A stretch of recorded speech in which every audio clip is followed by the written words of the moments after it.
¿Tienen Romanos 1? Muy bien. Dice la palabra del Señor así en el versículo 16, la carta del apóstol San Pablo a los romanos. Dice en el capítulo 1, verso 16, porque no me avergüenzo del evangelio, porque es poder. ¿Qué es el evangelio? Es poder de Dios para salvación a todo aquel que cree. Al judío, primeramente, todos digan conmigo, al judío primeramente, y también al griego. Bien, vamos a dejar ahí la lectura, hermanos. Voy a reenfocar una parte de un tema que me parece muy importante tener un sano entendimiento sobre este tema. Y quiero hablar, obviamente, sobre el poder del evangelio, pero voy a hablar sobre el poder del evangelio para prosperar. Digan todos conmigo, el poder del evangelio para prosperar. De eso se va a tratar lo que yo hable hoy. Y cuando hablo de la palabra prosperidad, no me refiero únicamente a las cosas materiales o a las cosas que tienen que ver con dinero o economía. Para mí la prosperidad es un asunto integral. Es un asunto de una persona que está sana físicamente, está sana emocionalmente, tiene una familia y unas relaciones que están sanas. Es una persona que tiene un trabajo o un oficio y lo está desarrollando. Es una persona que tiene una buena relación con Dios. Y para mí la palabra prosperidad abarca todas esas áreas. Cuando Pablo dijo que el evangelio tiene el poder para salvar, la palabra salvar, la palabra salvación que aparece ahí, hermanos, es una palabra que indica mucho más que perdón de pecados. Realmente cuando Jesús nos llama a que le sigamos, no nos llama solamente porque seamos pecadores y Él desea perdonarnos los pecados. Muchas veces Jesús, cuando se acercó a las personas, algunas de las primeras cosas que Él les decía es: tu fe te ha salvado.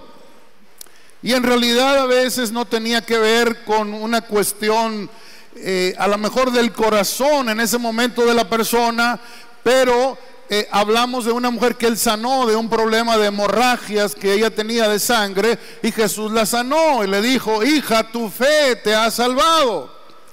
Y así muchas ocasiones cuando Jesús trataba con las personas y los sanaba físicamente, Él repetía esa frase: tu fe te ha salvado, o eres salvo, vete en paz, eres salvo. Porque la palabra salvación no solo tenía que ver con sanar el cuerpo, sino también sanar a las personas de sus pecados o hacerlos libres de sus pecados. Entonces salvación no está confinada solo a perdón de pecados. No sé si esto es tan claro como quisiera que fuera. La salvación no solo es perdonar pecados. Salvar significa que una persona es sana, significa que una persona es prosperada, significa que una persona tiene buenas relaciones con su familia. Está hablando de una salvación completa. Por eso Pablo dice: cuando nosotros predicamos el evangelio y predicamos las buenas nuevas, nosotros lo hacemos con la conciencia de que lo que hablamos tiene poder. Diga conmigo: funciona. Vamos, dígalo fuerte: funciona. Muy bien. Así que si Pablo dice no me avergüenzo, entonces quiere decir que para él lo que él predicaba funcionaba. Y entonces él decía: yo no tengo por qué avergonzarse de lo que yo digo, porque lo que yo vengo a hablar son buenas noticias. Y hace rato le dije que nosotros estamos esperando buenas noticias. ¿Cuántos de los noticieros que usted escucha, hermanos, cuánto contenido de esos noticieros son buenas noticias? Pregúntese. En realidad son más malas noticias que buenas noticias. Siempre están que fulano de tal murió en tal lugar, que asaltaron a tal persona, que sucedió aquello, que sucedió lo otro, y por todos lados donde usted escucha son malas noticias y son deprimentes. Uno ve cada cosa, cada día que está pasando, y realmente son malas noticias. Pablo dijo: señores, yo no vengo a traerles malas noticias, yo vengo a traerle buenas noticias, porque el evangelio, la palabra evangelio significa buenas nuevas, buenas noticias. Y las buenas noticias que yo tengo es que estas buenas noticias tienen el poder para salvar a las personas, para cambiarlas, para transformarlas. Y luego él hace una aseveración al judío primero y luego a quién, al griego. Porque nosotros debemos entender que el plan de Dios empezó con el pueblo judío, no empezó con otras naciones, empezó con los judíos.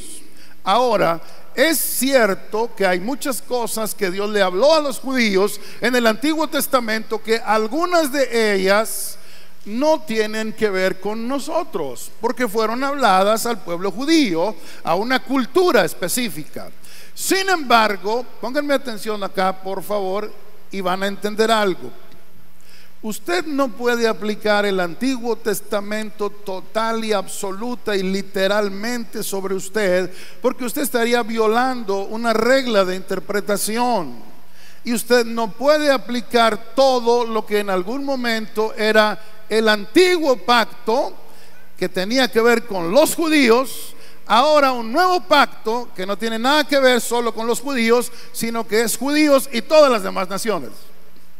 Así que cuando Pablo dice: señores, las buenas noticias que yo les predico son poderosas para salvar no solo a los judíos, sino también a quién, a todos los demás, a los griegos. Y a los griegos, la Biblia siempre utiliza mucho el concepto a los griegos, a los gentiles. Es una frase que se usa mucho en la Biblia. Y esa frase también traduce a los paganos. ¿Y quiénes son estos famosos gentiles en la Biblia? Bueno, es tan sencillo como el que no tiene sangre judía es gentil. Si usted no viene de la descendencia de un judío, usted es gentil. Ahora déjeme hacerle una pregunta, hermanos. ¿Cuántos aquí tienen sangre judía?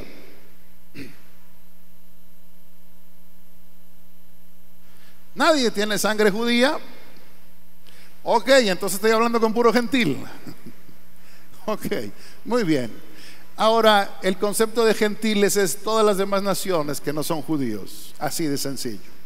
Lo explico por lo que voy a decir después. Sin embargo, es muy importante, hermanos, que entendamos este concepto en la Biblia, que cuando la Biblia es presentada en el mundo, cuando Dios empieza su proyecto en el mundo, empieza trabajando con los judíos, con los hebreos, y posteriormente las buenas noticias iban a extender a todas las demás naciones. Ahora, la Biblia dice que todo este rollo empezó con Abraham.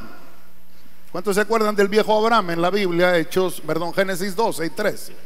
Todo esto empezó con Abraham. Abraham es el padre de todos los judíos. Pero ahora pónganme atención cuando Dios le habló a Abraham y le dijo: en ti serán benditas todas las naciones de la tierra. ¿Qué significa? Que aunque una parte del programa de Dios tenía que ver con judíos, Dios nunca abandonó a los gentiles. La idea de Dios era bendecir a todas las naciones, aunque al principio tuviera que empezar con una familia y luego esa familia se hizo una casa patriarcal, y más adelante tenemos las 12 tribus judías, y hoy tenemos a todo aquel que tiene sangre judía en el mundo.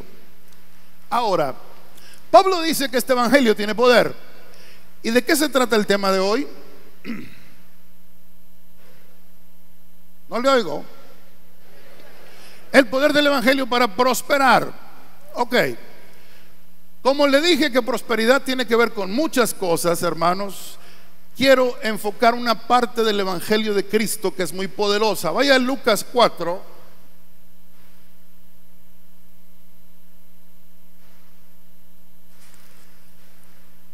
Utilicé una parte de este pasaje, si no es que toda, o tal vez una parte el miércoles pasado, que estoy hablando también del poder del evangelio. Lucas 4. Leo. Jesús llega a la sinagoga. Esta es su primera presentación pública, hermanos, para definir cuál sería la naturaleza de su trabajo. Y en Lucas 4, versículo 17, dice que Jesús está en la sinagoga y se le da el libro del profeta Isaías. Y abrió el libro y halló el lugar donde estaba escrito: el Espíritu del Señor está sobre mí, por cuanto me ha ungido para dar buenas nuevas a los pobres. ¿Cuál es la primera cosa que Jesús anuncia para que Él ha sido ungido? ¿Para qué? Para traerle buenas noticias. ¿A quién? No los oigo. ¿A quiénes? A los pobres. Jesús vino a traerle buenas noticias a los pobres, y luego aparece en otras partes de lo que sería la totalidad de lo que Él venía a hacer. No solamente a darle buenas nuevas a los pobres, sino a sanar a los quebrantados de corazón. Esto tiene que ver con problemas emocionales, traumas o cosas que las personas han vivido. A pregonar libertad a los cautivos, personas que han estado cautivos por vicios o por muchas cosas en su vida. A darle vista a los ciegos, esto se refiere a la sanidad física. A poner en libertad a los oprimidos. Me llama mucho la atención que el enfoque del ministerio de Cristo tiene mucho que ver con ser sanos de adentro. Verso 19: a predicar el año agradable del Señor. Él vino a predicar el año agradable, y enrollando el libro se lo dio al ministro y se sentó. Y los ojos de todos en la sinagoga estaban fijos en él. Y dice el 21, comenzó a decirles, ¿qué les dijo? No los oigo. Hoy se ha cumplido esta escritura delante de ustedes. O sea, todo lo que está escrito ahí es lo que yo vine a hacer, y hoy se está cumpliendo. Aquí estoy. Vine a hacer todo lo que ese pasaje dice, porque es un pasaje de Isaías 61. Todo lo que ese pasaje dice, yo lo vine a hacer. Pero lo primero, y en lo cual me quiero enfocar hoy, es: vine a traerle buenas noticias a los pobres. Hay dos tipos de pobreza, si gusta notarla. Una es la pobreza material o la pobreza física, no sé cómo lo quiera poner. La pobreza material, la pobreza de tipo que tiene que ver con falta de recursos económicos. Pero hay una segunda pobreza, que es la pobreza de espíritu. Por favor, anótelas las dos, nos van a servir las dos.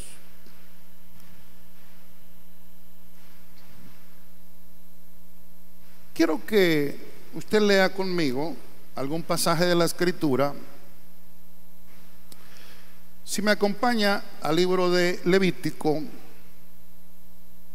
capítulo 19.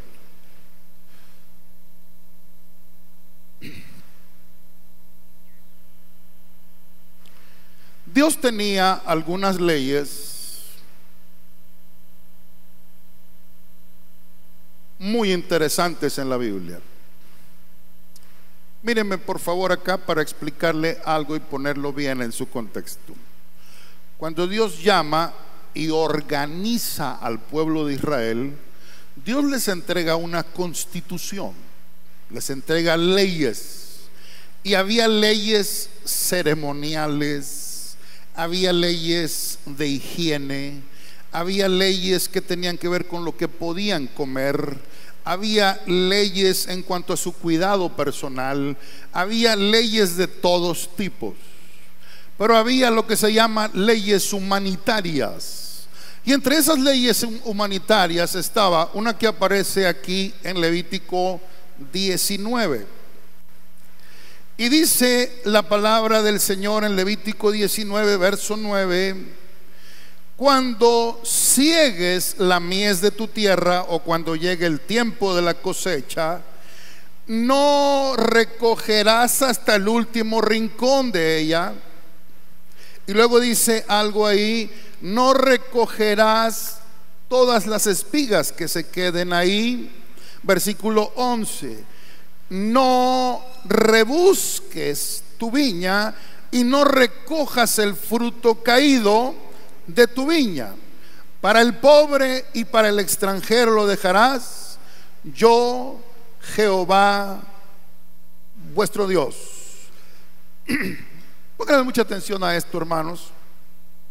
Dios tenía varias, esta es una, pero una de las leyes que tenía es: no levantes un fruto que está caído.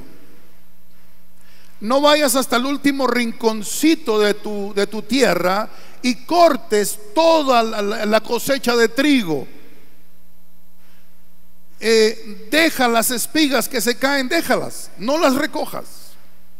El fruto, las esquinas, los recovecos que haya en tu viña, no los recojas. ¿Por qué? Porque en el corazón de Dios estaba que todos deberían tener alimento. Perdón. El pobre debería tener la oportunidad de espigar, de recoger esas espigas que se caían de los manojos de quienes iban segando. El pobre podía tener acceso al fruto que estaba caído. El pobre podía tener el derecho de ir a cortar en esquinas donde no se había cortado, porque en el diseño de la mente de Dios estaba que su pueblo no debería sufrir pobreza. Dije, no debería sufrir pobreza. Ellos deberían de tener comida. Ellos no debería faltarles el alimento. Esa era una parte del diseño de Dios. ¿Por qué? Quiero que vayan a Deuteronomio 8 y ustedes van a encontrar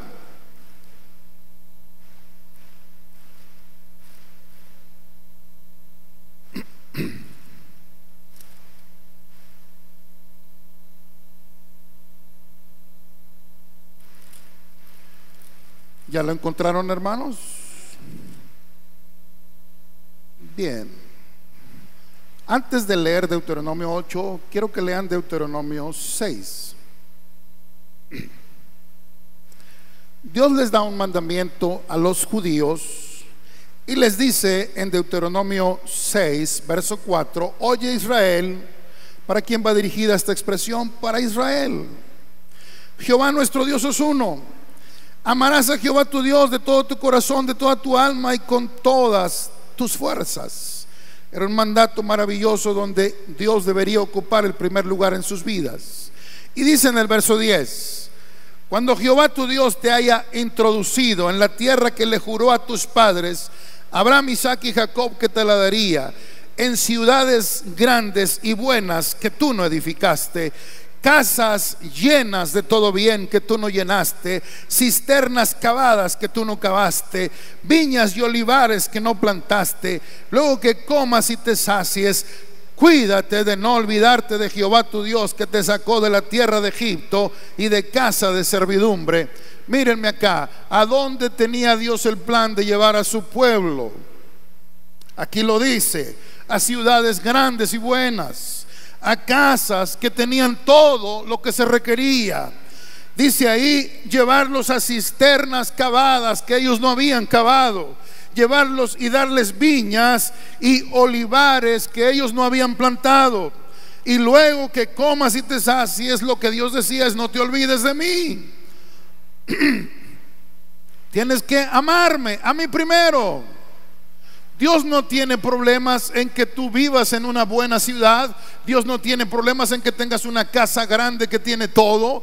De hecho, Él dijo: yo te llevo a las casas grandes, te llevo a viñas, te llevo a olivares, te llevo a todo lo mejor. Hay gente que tiene cucarachas en la cabeza, que tienen la idea de que Dios quiere que sus hijos estén sin nada, cuando el evangelio o lo que Dios le escribió a los judíos era que Dios les iba a dar lo mejor. No lo oigo, lo mejor. ¿Alguien tiene problemas en que Dios te dé lo mejor? Pero hay un montón de gente allá afuera, hermanos, tratando de decir que las riquezas son malas, que las casas bonitas que vas a creer mucho, que si tienes todo y no te falta nada te vas a creer mucho. Yo sé que esas cosas pueden pasar, pero en el diseño de Dios estaba ofrecerles lo mejor. Digan conmigo: ciudades buenas, casas buenas, llenas de todo lo bueno. ¿Tienes problema con eso? Vamos, ¿alguien tiene problema con eso? Viñas, olivares, cisternas, tierra buena, tierra hermosa. Dios la escogió para ellos. Tierra en la cual, dice en Deuteronomio, los ojos de Dios están sobre esa tierra. Dios cuida esa tierra. No solamente te la da, sino la cuida. Ahora, ¿cuál era el problema? Bueno, vayamos al capítulo 8, por favor. Deuteronomio 8.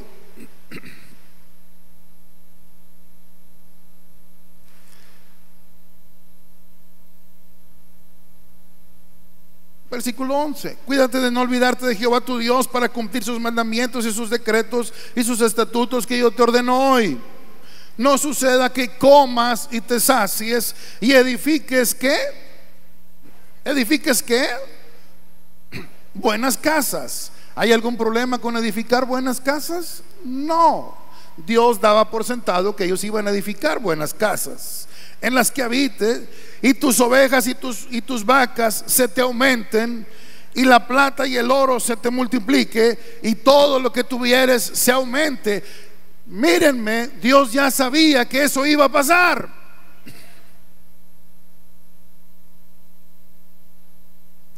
Dije que Dios ya sabía que eso iba a pasar. Lo único que Dios pide no es que no lo tengas. Lo único que Dios te pide es que tengas cuidado, porque Él dice, el verso 14, se puede llenar tu corazón de orgullo. Ese es el problema, nada más. Y te puedes olvidar de Dios. Ese es el enorme problema que te puede pasar. Pero no quiere decir que te tenga que pasar, pero puede ser que te pase. Y Dios estaba tratando de hacerles entender que Él debería hacerlo primero. Y dice en el versículo 17: y que empieces a decir en tu corazón, mi poder y la fuerza de mi mano me ha traído esta riqueza. Eso era lo que Dios no quería. Sino, verso 18: acuérdate de Jehová tu Dios, porque Él te da el poder. ¿Quién te da el poder? ¿Para qué? Para hacer la riqueza. ¿Te imaginas que Jesús se paró aquel día y Él dijo: tengo buenas nuevas para todos ustedes? Hoy están bajo el dominio de Roma. Hoy el César les tiene a ustedes el pie en el cuello. Pero yo les vengo a decir que el Dios del cielo tiene buenas noticias para todos los pobres. Y las buenas noticias es que, mírame por favor, quiero que me veas. Suelta la Biblia y mírame acá. El Antiguo Testamento está lleno de cosas que eran para los judíos, pero lo que te muestra es cómo piensa Dios.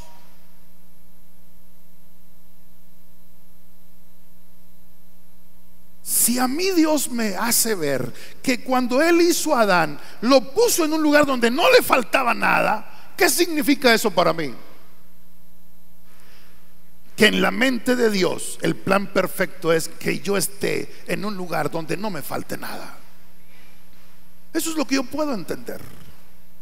Si yo veo que estas personas que se mencionan, con las que Dios hizo pacto, Abraham, Isaac y Jacob, todos ellos eran magnates, millonarios, que su riqueza no estaba en la bolsa, que su riqueza no estaba en otra cosa sino en oro, plata, ganado y todo lo que tenían.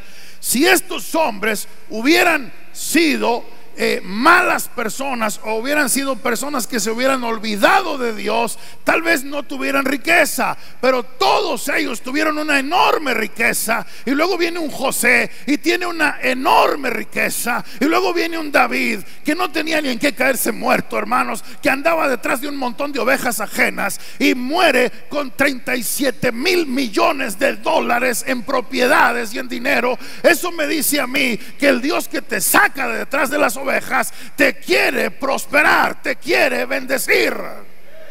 Pero ¿cuál es el problema? Que no entendemos el principio de Dios. En la mente de Dios le dijo a David: yo te quiero engrandecer, yo te quiero hacer un hombre excelente. ¿Y por qué, si Dios lo quiso hacer con ellos, no puedo pensar que lo quiera hacer conmigo? Es que me voy a olvidar de Dios. Entonces, si te vas a olvidar de Dios, la riqueza no es para ti. Pero si tú sabes en tu corazón que no te vas a olvidar de Dios y que siempre le vas a dar a Él la gloria, tengo buenas noticias para ti. Dios te quiere sacar donde estás y ponerte donde nunca has estado. Esos son aplausos de alguien que más o menos cree. Aplauda hasta que le duelan las manos. No por mí, sino por la palabra.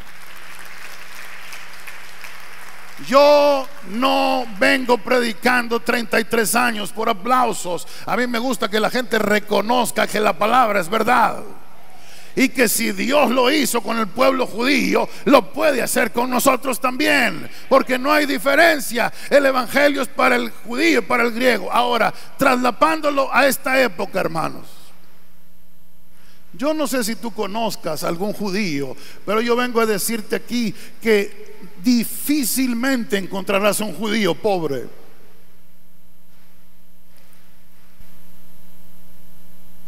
¿Alguien alaba al Señor este día, hermanos? ¿Alguien puede darle la gloria al Señor? Déjame ver si logro encontrar algo que nos puede ayudar mucho a captar la idea de que qué tan importante es que entendamos, mis hermanos, que el plan de Dios es que cada uno de nosotros veamos los principios de nuestro Dios y pensemos de qué manera, hermanos. Se lo muestro en otro momento, pero tengo toda una gama de información sobre de que si no la gente hubiera devastado al pueblo judío, no tendríamos hoy una enorme cantidad de cosas que tenemos hoy en todas las ramas que son producto de gente de sangre judía. El 25% de los premios Nobel en el mundo los han ganado judíos. Son gentes que han hecho aportaciones a la tecnología, a la medicina, a la agricultura, a la milicia, a tantas cosas, hermanos, que hoy los judíos han aportado. Y todo ellos, ¿por qué? Porque ellos sí se la creyeron. Dios es el que te da el poder para hacer la riqueza. Ellos se la creyeron. Se la creyeron. Y hermanos, ellos, fíjate una cosa, hermanos, anduvieron vagando desde que Cristo se fue. 40 años después, Israel fue devastado. Y ellos apenas en 1948 volvieron a constituirse una nación. 1948, hace aproximadamente, ¿qué te gusta? A ver, ayúdenme con las cuentas ahorita, para no gastarme yo tanto. 69, 70 años. Van a cumplir 70 años, hermanos. Ahí se me hace que hay alguna cuestión profética ahí. 70 años de que son nación. Y son la nación más poderosa del Medio Oriente, con energía atómica, con un ejército disciplinado, con gente, hermanos, que van a contratar escoltas. Los más altos millonarios del mundo contratan escoltas israelíes. Son gente que están acostumbrados a la batalla. ¿A dónde voy con todo esto, hermanos? El evangelio es poder para salvación y para prosperar una persona. Y cuando Jesús se para, Él les dice: señores, hoy se está cumpliendo esa escritura. Yo vine aquí para que ustedes entiendan que tengo buenas noticias para los pobres. Y mírenme y pónganme atención. Muchas de las buenas noticias fueron parábolas. Parábola de las minas, parábola de los talentos, parábolas de tantas cosas, donde Jesús le enseñó a la gente a negociar, a trabajar, a esforzarse, a hacer un montón de cosas, porque a veces pensamos que la riqueza nos va a caer solo en automático porque somos hijos de Dios, ¿verdad? Y ya Dios nos tiene que bendecir a chaleco. No. La bendición de Jehová viene sobre la gente que aprovecha sus oportunidades, que le cree a Dios, que está preparada, que confía en la palabra, que se esfuerza día tras día y trabaja duro, pensando siempre en que Dios le da el poder para ser bendecido. Y quiero decirle una cosa para cerrar este punto que tiene que ver con la riqueza o la prosperidad económica. Acompáñeme por favor a una parte muy hermosa que San Pablo escribió a los Corintios.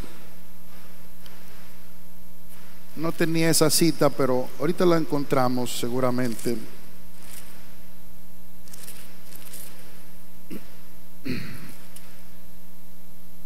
Segunda de Corintios 8, versículo 9.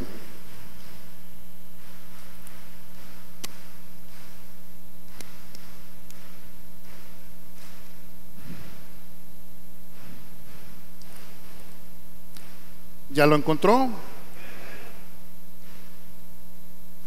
Porque ya conocéis la gracia de nuestro Señor Jesucristo, que por amor a nosotros, ¿qué?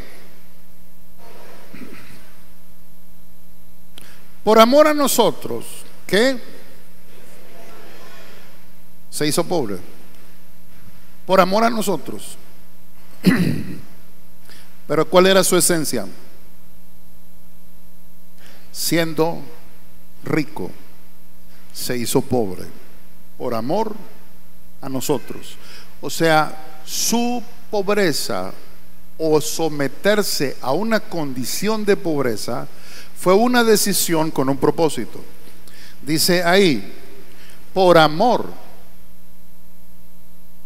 Por amor. Por amor. Él era rico, pero por amor. Digan todos conmigo, por amor. Por amor. Por amor. Por amor se hizo pobre. Él no era pobre.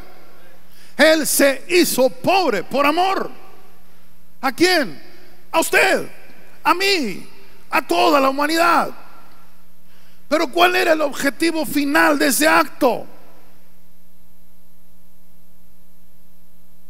Para que nosotros, con su pobreza, fuéramos enriquecidos. No los escucho. Fuéramos ¿qué? Enriquecidos. En otra palabra, Él se hizo pobre para que tú no lo fueras. Alguien dijo algo que es muy importante, hermanos. Él dijo: el mejor favor que le puedes hacer a un pobre es no ser uno de ellos. Porque entonces no le das esperanza a nadie.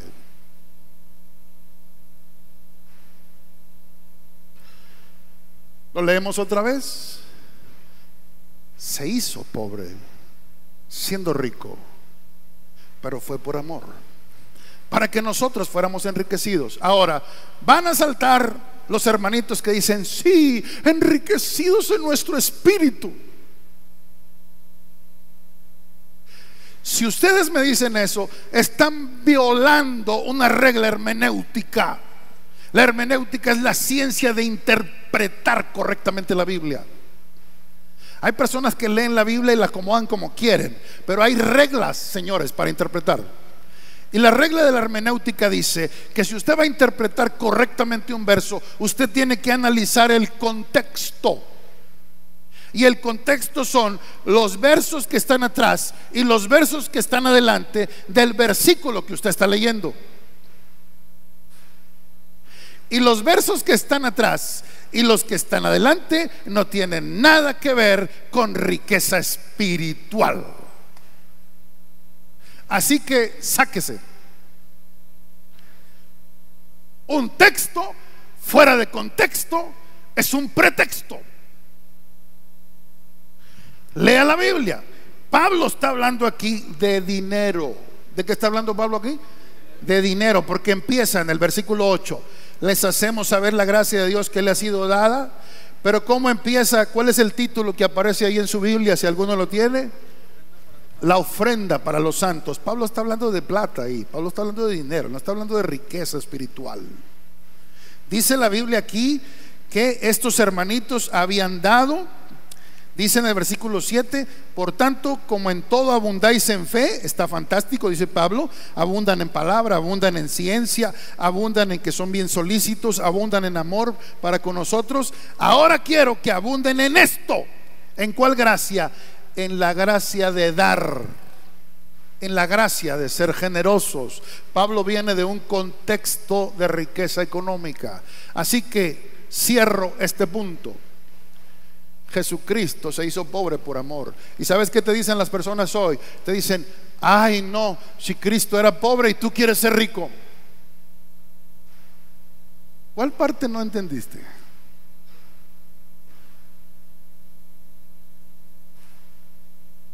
Se hizo pobre por amor, para que tú no lo fueras. Nomás digiérelo. Si no me quieres decir amén porque es un sacrilegio para ti, no lo digas, pero digiérelo, entiéndelo, por favor. Se hizo pobre siendo rico por amor, para que tú fueras enriquecido. Entonces, si con ese amor tan lindo mi Jesús se hizo pobre, entonces si tú quieres ser pobre, no entendiste. Hermanos, hay ocasiones en que se necesitan muchos mensajes para que la gente agarre esta onda. ¿Saben por qué? Porque si usted le dice de aceptar a Cristo para que le perdone los pecados, todos dicen amén. Que Jesús sana, amén. Que Jesús echa fuera demonios, amén. Alguno que otro también. Pero cuando le dices prosperidad, dice, el evangelio de la prosperidad es del diablo. Yo prefiero pobre pero honrado. Algunos son pobres y ni son honrados, hermanos. O sea, el ser pobre no es garantía de que usted va a ser honrado. Pobre pero bien bañado. Usted puede ser rico y bañarse también, ¿no? Y a lo mejor en una regadera con agua caliente, con su, ¿cómo se llama? Jacuzzi, así. O sea, la honradez, la honestidad, la humildad no tiene que ver con la casa en la que usted vive. Hay algunos de ustedes que viven en un tejabán y tienen un orgullo que no pueden con él. No, si no digan amén, ¿para qué? Hermano, pero tantas telarañas que nos meten en la cabeza. Y luego escuche, porque a lo mejor esto se lo van a decir allá afuera. No vayas allá a esa iglesia, el Río, porque ese Natán es solo dinero pedir. Tengo fama. Pero la buena onda de todo esto, hermanos, es que todos, hay algunos de ustedes son como el rancherito. Déjenme les platico la del rancherito que se casó, ¿verdad? Él trabajaba en una hacienda y se casó. Y pues sus patrones le hicieron la fiesta y él trabajó y se esforzó y lo apoyaron y todo. Y a los 3 meses le preguntaron, oye, ¿cómo te va con la esposa, verdad? Más o menos, dice. ¿Por qué, hombre? Pues si se querían tanto, todo se veía tan bonito, ¿no? Pues si la muchacha feliz con sus trenzotas contigo. Dijo, no, es que fíjese usted que peleamos mucho. ¿Por qué pelean? Todo el tiempo me está pidiendo dinero. Cualquier parecido con la realidad. Todo el tiempo me está pidiendo dinero. ¿Y luego qué haces, Juancho? Pues es que no le he dado.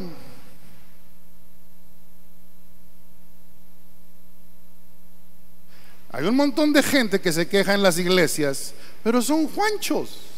De todas maneras no dan nada, solo fastidian. Dígale que está al lado, eso no es por ti. No, dígale, tú tienes cara de generoso. O sea, se enojan porque alguien pide o enseña una cosa como esta, pero de todas maneras no dan nada.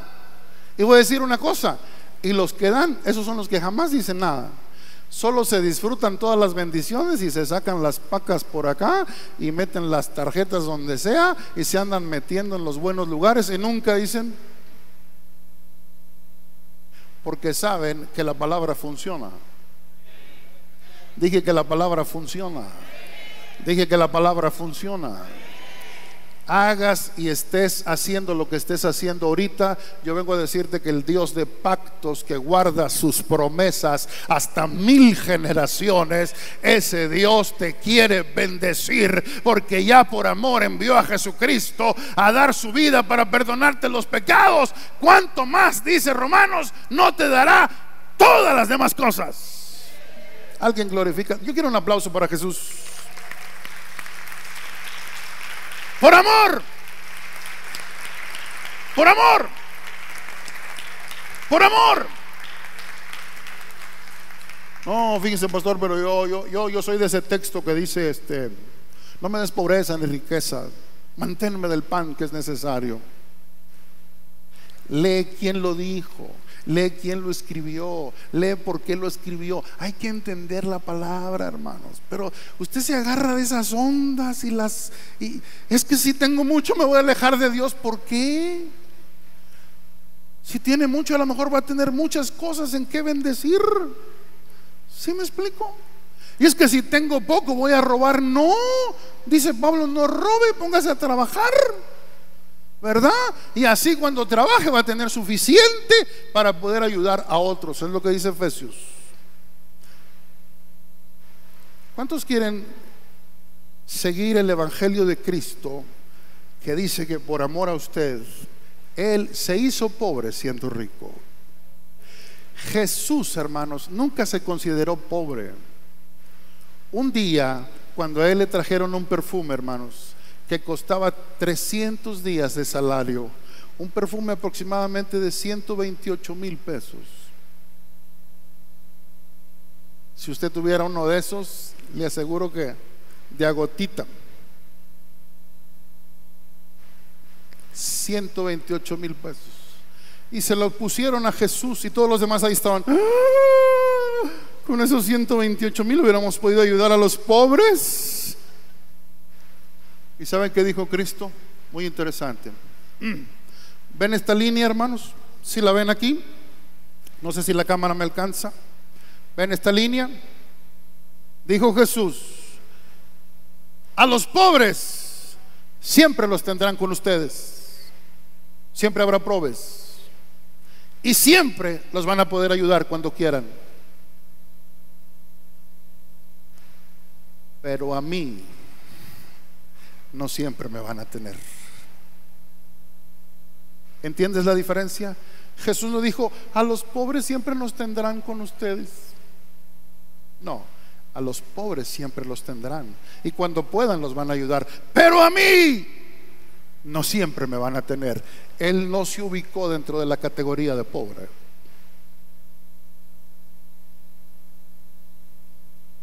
¿Es malo ser pobre? No, señores. ¿Es pecado ser pobre? No. Entiéndame, por favor. Esto no se trata de perder el cielo. Esto se trata de perder las promesas de Dios, por las cuales Cristo enseñó más de 19 parábolas que tienen que ver con buenas nuevas de cómo usted puede ser bendecido económicamente. De eso se trata, nada más. El cielo usted lo tiene asegurado si tiene a Cristo en su corazón. Eso no es un problema.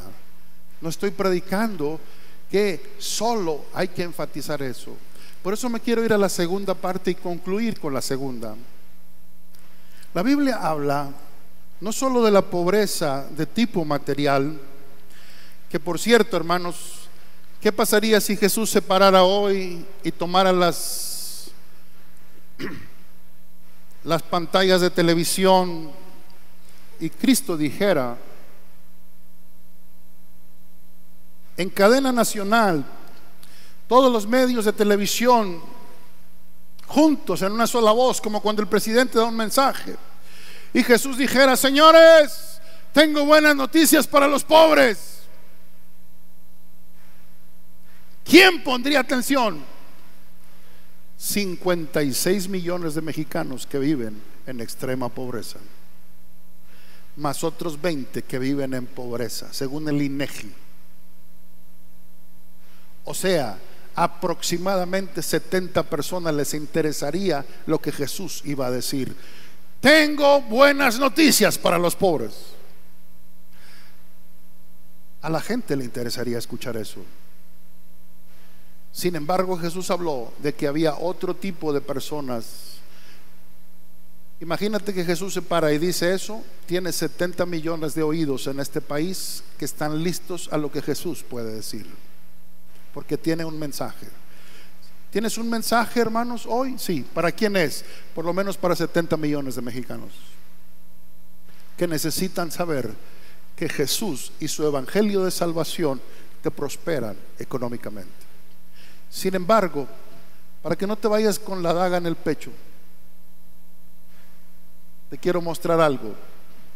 Hay algo que se llama la pobreza de espíritu, y que esa es la segunda que me interesaría abordar de una manera breve, utilizando un par de ejemplos en la Biblia. La Biblia dice en Mateo capítulo 5, está hablando obviamente de personas que están pasando por circunstancias difíciles en su vida. Cuando Jesús empezó su mensaje en Lucas 4, empezó hablando de un evangelio para los pobres. Pero en Mateo 5, Jesús empieza un mensaje y dice en Mateo 5, versículo 2: abriendo su boca les enseñaba diciendo: bienaventurados los pobres en espíritu, porque de ellos es el reino de los cielos. Ah, pastor, otra vez los pobres aparecen en primer lugar. Sí, pero ahora los pobres ¿en qué? En espíritu. Y ahí vienen otros más. Bienaventurados los que lloran, los mansos, los que tienen hambre y sed de justicia, los misericordiosos, los de limpio corazón, los pacificadores, los que padecen persecución. Ahí Jesús está hablando de una gran gama de personas que están pasando por diferentes problemas. Pero póngame atención aquí. Jesús pone en primer lugar a los que son pobres en espíritu. ¿Quién es una persona pobre en espíritu, hermanos?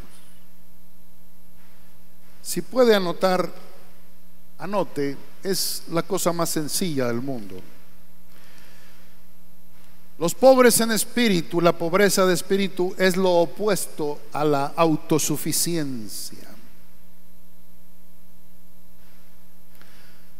Los pobres en espíritu son los que con una profunda humildad reconocen su condición,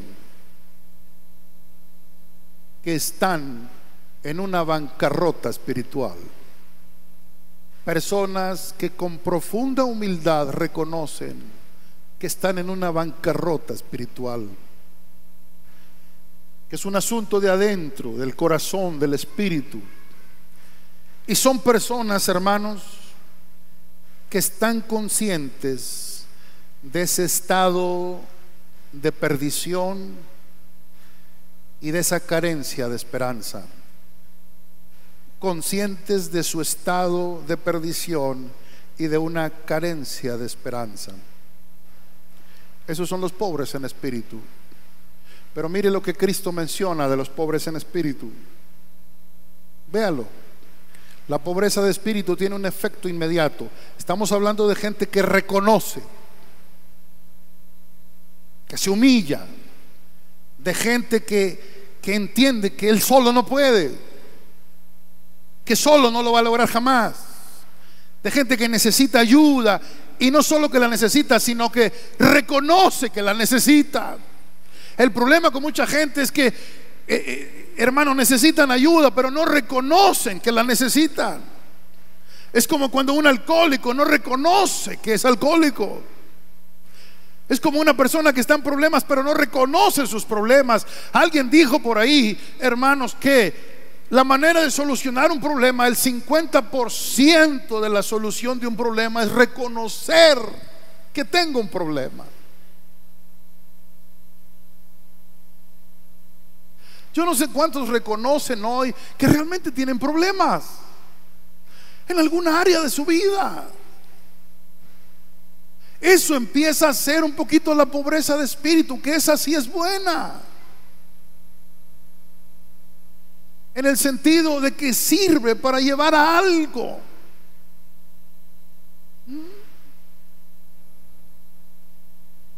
Es alguien que reconoce que está quebrado por dentro y que no sabe cómo arreglar las cosas. Ahora, hay un caso en las Escrituras que me llama mucho la atención, y es el caso de una mujer en Lucas capítulo 7.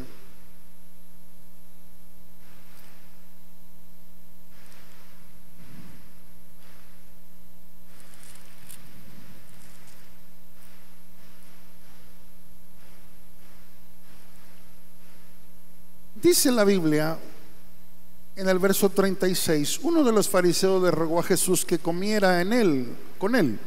Habiendo entrado en casa del fariseo, se sentó a la mesa.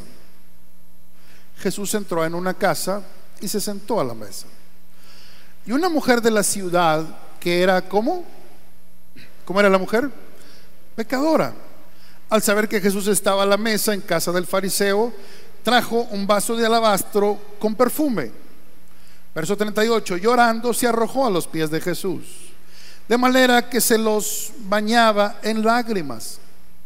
Luego se los secó con los cabellos y se los besaba y se los ungía con el perfume. Al ver esto, el fariseo que lo había invitado dijo para sí, o sea, lo pensó: si este hombre fuera profeta, sabría quién es la que lo está tocando y qué clase de mujer es. Una pecadora. Entonces Jesús le dijo a manera de respuesta: Simón, tengo algo que decirte. Dime, maestro, respondió. 2 hombres le debían dinero a cierto prestamista. Uno le debía 500 monedas de plata y el otro 50. Como no tenían con qué pagarle, les perdonó la deuda a ambos. Ahora bien, ¿cuál de los dos lo amará más? Y Simón responde: supongo que aquel a quien más se le perdonó. Y Jesús le dijo: has juzgado correcto. Verso 44: y vuelto a la mujer le dijo a Simón: ¿ves esa mujer? Entré a tu casa y no me diste agua para mis pies, mas esta ha regado mis pies con sus lágrimas y los ha secado con sus cabellos. No me diste beso, pero esta desde que entré no ha cesado de besar mis pies. No ungiste mi cabeza con aceite, mas esta ha ungido con perfume mis pies. Por lo cual te digo que sus muchos pecados le son perdonados. Wow. ¿Por qué? ¿Por qué? ¿Por qué? ¿Por qué? ¿Por qué? Porque estoy quebrada. Soy una miseria. Soy un asco de ser humano. No sirvo para nada. Todo lo he hecho mal en mi vida.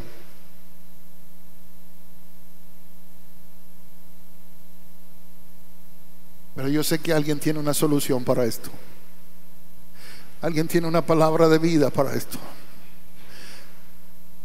Ella, tácitamente, sin decir ni una palabra, fue donde estaba el Señor y empezó a llorar sobre sus pies. ¿Qué tanto no sería el llanto de esa mujer, que las lágrimas corrían y corrían por los pies de Cristo? Y esa mujer agarró su cabello y empezó a limpiarle los pies al Señor. Empezó a besarle los pies al Señor. Y luego tomó perfume y empezó a ungir los pies del Señor. Si tú terminas de leer esta historia, te vas a dar cuenta que esa mujer no dijo una sola palabra, pero salió de ahí salva, perdonada, sanada por dentro. Esto es pobreza espiritual. Porque hay una bola de cristianos, hermano, que a veces vamos por la vida autojustificándonos por todas las cosas malas que hacemos. Pero esta mujer dijo: ni siquiera puedo hablar. Y siempre habrá Simones en la vida que te van a juzgar. Y lo más triste, mírame, lo más triste es cómo entró esa mujer ahí. ¿Cómo sabía la puerta? ¿Cómo supo llegar hasta donde estaba? Me atrevo a pensar hasta que este fariseo pudo llegar a convivir con ella. Pero es la del fariseo, ¿no? Soy el de la túnica larga.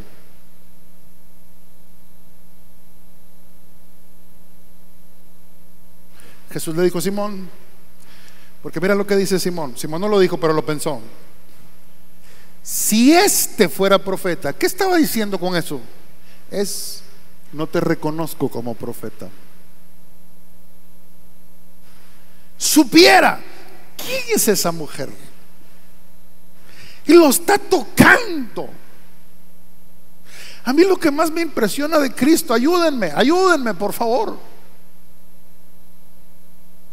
No es cómodo que te estén lavando los pies. No es cómodo tener a una mujer que está llorando ahí a tus pies y te está mojando tus pies. No es cómodo estar en una mesa que no era como las mesas de nosotros aquí. Te dice: no, pues estaba debajo de la mesa. Aún si hubiera estado debajo de una mesa normal de la de nosotros, hermanos, hubiera sido incómodo. A lo mejor que esa mujer estuviera metida. Imagínate tener a alguien metido ahí, tú comiendo, y ahí está la mujer con el pelo largo, chille, mojándote los pies y limpiándolos. O sea, hubiera sido incómodo. ¿Qué hubieran pensado las malas lenguas? Ni te lo digo.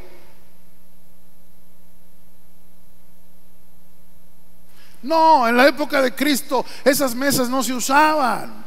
La gente comía recostada sobre almohadones, sobre ciertas cosas, y los pies de uno quedaban casi en la cara del otro. Por eso se lavaban los pies. Y aparte de que usaban sandalia y el polvo de la tierra, el polvo había que lavarlo. Ahí está la mujer lavando, ahí está la mujer y está poniéndole el perfume. Y checa, lo está besando. Yo no sé cómo te sentirías tú si alguien te estuviera haciendo eso. Si Jesús hubiera sido religioso, le hubiera sido: quítate. ¿Tú crees que Jesús no sabía quién era? Sabía lo que Simón pensaba, que no podía saber quién era esa mujer. Pero Jesús fue a esa cena no por Simón, fue por esa mujer.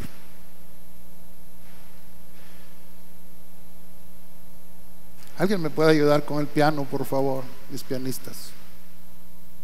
Él fue ahí, hermanos, no por Simón. Yo te pregunto una cosa, mírame.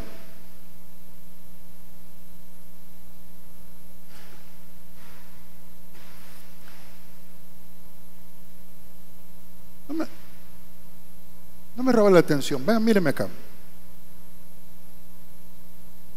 Cuando tú estás con una persona que amas, ¿te interesa mucho qué estás comiendo?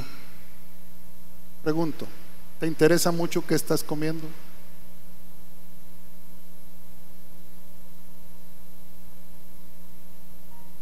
¿Le vuelvo a hacer la pregunta? Cuando tú te sientas al lado a comer con alguien que amas, ¿te importa mucho qué estás comiendo? ¿Te importa si son frijoles? ¿Te importa si es huevo? ¿Te importa si son papas? No me importa. Yo estoy con quien amo. ¿Para qué quiero estar en una mesa donde hay buey engordado, en medio de odio, en medio de gente que no se puede ver? Prefiero estar sentado a la mesa comiéndome unos chilaquiles con alguien que sé que me ama, que es honesto y que no me interesa que estoy comiendo, me interesa que estoy contigo. ¿Tú crees que si a mí me invitas a tu casa, a mí me importa qué comida me vas a dar?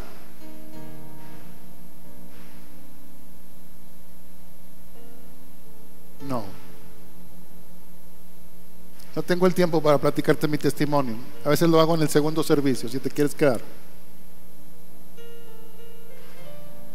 ¿Tú crees que me interesa a mí? No.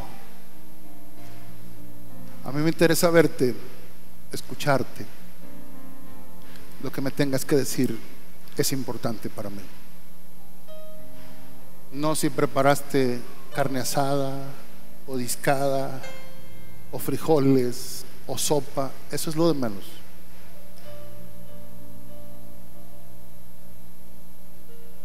Hello, ¿alguien está aquí?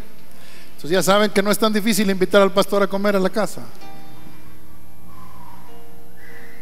A mí no me importa lo que pongas delante de mí. Lo que me interesa es estar contigo.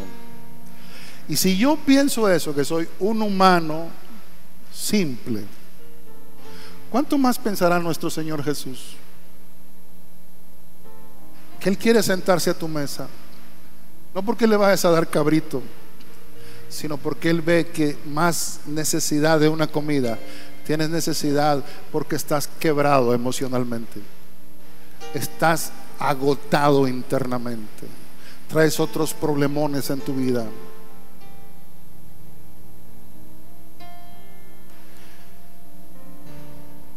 La Biblia narra, hermanos, que Jesús le dice a Simón: mira, Simón, entré a tu casa y no me diste beso. Y desde que llegó, está beso y beso con mis pies. No me diste agua para mis pies, esta me los limpió con sus lágrimas. No pusiste perfume en mi cabeza, y ella me lo puso en los pies.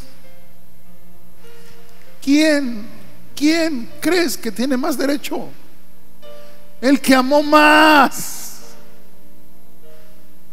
Porque hay veces que se nos olvida de dónde rayos nos sacó Dios a todos.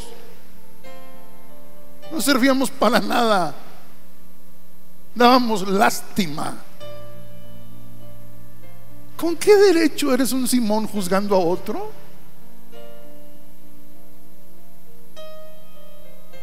Pero lo que te ha salvado es lo que Cristo le dijo a esa mujer: tu fe te ha salvado, vete en paz. Vete en paz. Señor, pero si no he hecho la oración del pecador, no la necesitas.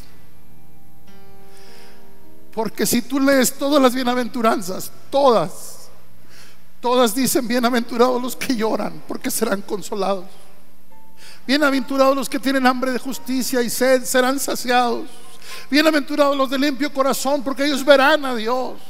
Bienaventurados los misericordiosos, porque ellos alcanzarán misericordia. Todas las recompensas son futuras. Pero cuando habla de los pobres de espíritu, dice: bienaventurados los pobres en espíritu, porque de ellos es el reino de los cielos. Él no dice será, es el reino de los cielos, porque el que lo reconoce se le activa el poder para entrar en esa dimensión en ese momento. No necesita esperar al futuro. Si tú eres pobre en espíritu y me estás escuchando, no tienes que correr al altar. Ahí estás recibiendo. Ahora estás recibiendo el reino. Ahora estás recibiendo la bendición, porque estás reconociendo que algo te hace falta. Me fastidia esa gente que mira a los demás hacia abajo porque han caído. Levántalos. No costaron tu sangre, costaron la sangre de Él.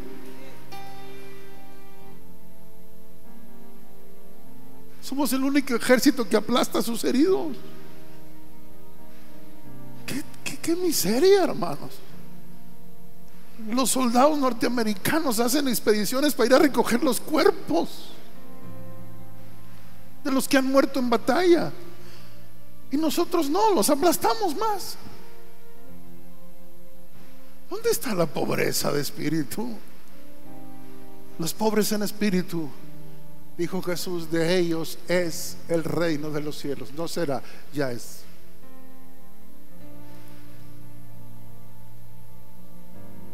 ¿Te acuerdas del ladrón de la cruz?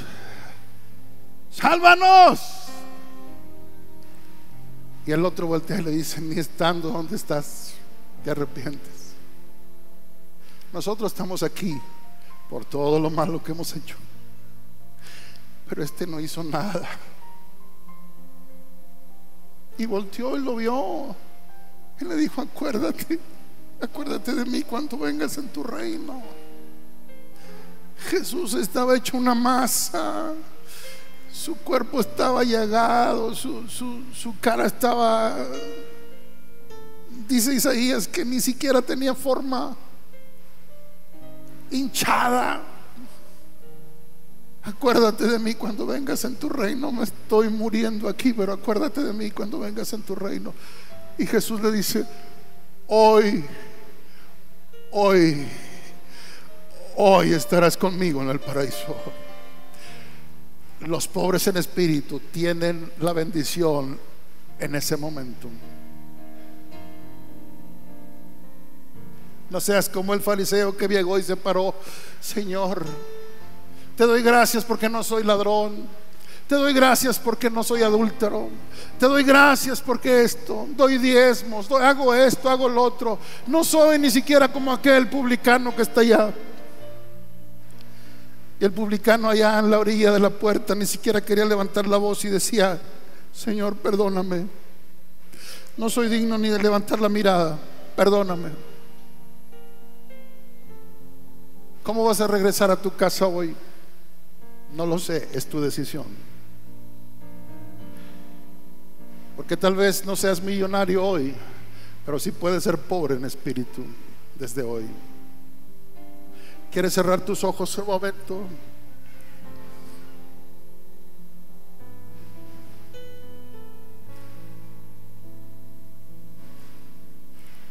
Dios de pactos,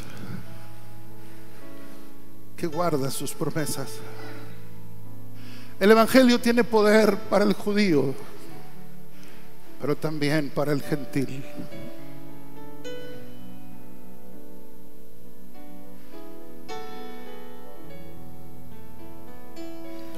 Aquí está un Dios que no se olvida de lo que dijo: haré un pacto contigo y no me olvidaré de eso. No cambiaré lo que ha salido de mi boca.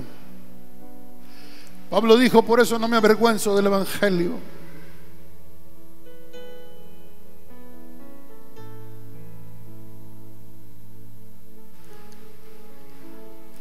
Hay muchos que dicen: no, y es que es tan difícil que un rico pueda entrar al reino de los cielos. Es más fácil pasar un camello por el ojo de una aguja que un rico al reino de los cielos. Yo también te puedo decir en una interpretación personal que es más difícil que pase un religioso, que pase un camello por el ojo de una aguja, que un religioso entre con toda su religiosidad al reino de los cielos. ¿Qué necesitas este día? La más grande oportunidad es que reconozcas tu necesidad de Dios.